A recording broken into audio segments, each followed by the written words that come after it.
Okay, I think we're just about ready here. What's up guys, Mark back here with another Q&A video, so without further ado, let's hop right in. The first question comes from the Retro Collectors. Hey, love your info. I have a question.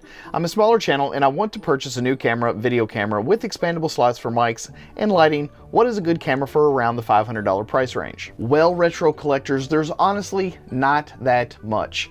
When you start talking about lots of inputs and expandability and stuff like that, those types of video cameras generally are much more expensive than $500. You might find a couple of consumer grade that maybe have a few mic inputs, you know, maybe the 3.5 millimeter, but you're not going to get any sort of XLR inputs or anything, which is unfortunate because XLR and 3.5 millimeter are relatively old tech. It's not like it costs them a whole lot of money to make these types of inputs or adapters, and you can find a lot of that online via Amazon.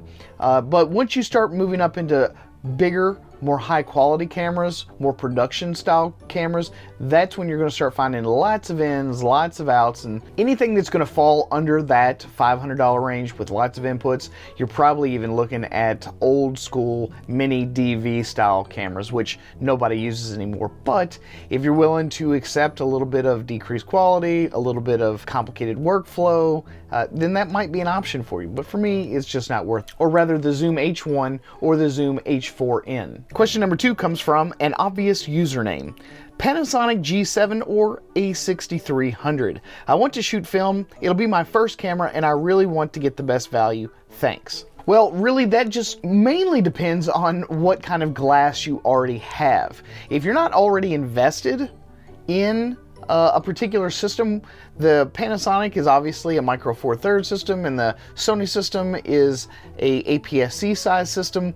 So it depends on which you're more heavily invested in. If you're invested in none of them yet, then I 100% suggest that you go to your local camera store, pick up both of those cameras, get those in your hands, touch them, play with them, mess around with the dials, mess around with the menus, see which one you prefer better. For a lot of people, the micro four thirds system is going to be a better option, simply because there's more lenses available right now. Sony's working on expanding their lens line, but it's just not quite there yet. But that doesn't mean that you can't get a lot of stuff done already with what Sony has to offer.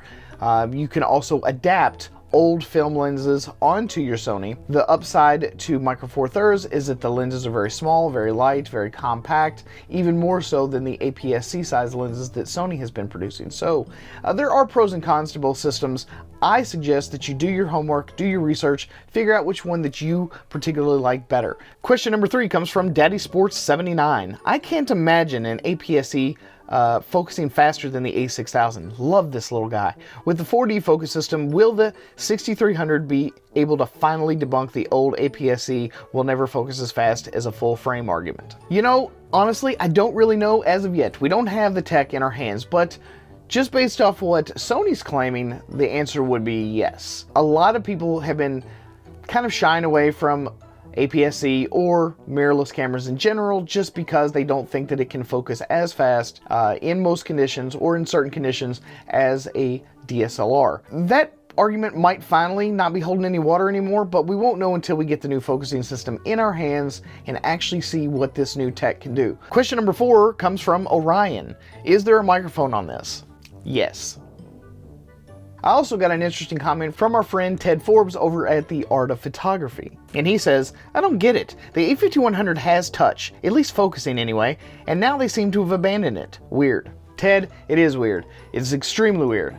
It doesn't cost that much extra to put that little bit of tech into that screen. You've already made it. You've already got it. You could probably rip a few off the A5100 and just slap it on the A6300 because, if I'm not mistaken, the screen is the exact same size, dimension, and all that biz. I don't want Sony to forget about the people that are begging, screaming, hollering for touchscreens, and I almost want to make yet another prediction here just real quick. I seriously think that they're going to integrate more touchscreens into their higher end cameras. You watch. The next iteration of the Sony A7, the Sony A7S, and the Sony A7R are going to have full capacitive touchscreens. They're listening, but they don't want to give us the ones in the APS-C line just yet. They want to let that tech trickle down on the next cycle so that we maybe upgrade to one of their full frame bodies, and then they'll let it come down to the A6400 or the A7000 or whatever they plan on calling it. And now let's talk about some of your stupid comments. First stupid comment comes from Balbir Basara. I'm guessing at that, so whatever. He says, "Why don't you read the spec before doing this? Every other site has all the spec. You seem to be unsure of anything." I'm going to try to say this as nice as I can. Are you an idiot? This video was made as the details were being released yesterday during the Sony press event in New York City. Before you spout off with some condescending comment, why not look at the time and date of the release? You know, it's really just a simple thing. I still get comments on videos that I produced 4 or 5 years ago going, "Hey man, you're totally wrong," or "this is that," and they don't even look at the date. They don't look at the time. They have no idea when I release a video, and I don't really think they care. They're just interested in wrapping off some sort of comment just so that they can go, "Ha."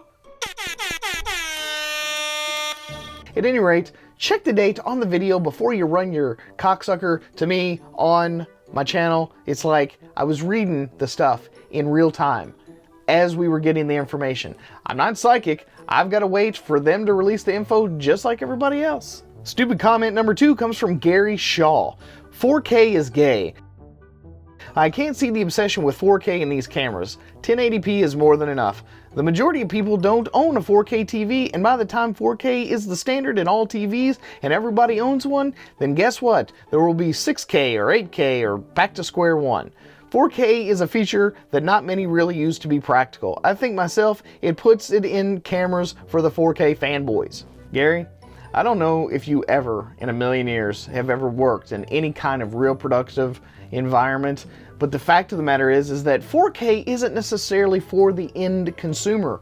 4K is for us producers that make videos because it allows us to pan and zoom around the frame and do multiple other kinds of interesting things with our video footage without losing any video quality, and maybe even having a little bit extra video quality when we finally downsample that video into 1080p. So before you start wrapping them jaws, my friend, know what the fuck you're talking about. So there you have it, and there you go, folks. Another Q&A right on down that drain. I hope you guys enjoyed this one, and if you would like to have your comment or your question read here on the show, don't forget to leave those down in the section down below. I'll also link to all the items that we talked about in this particular episode, which essentially just revolves around the Sony A6300 because, well, it's brand new and everyone's really stoked and hyped up about it. At any rate, thanks again for stopping here at the Photo Video Show. I'm your host, Mark Puckett, and I will see you guys again on another one. Peace out.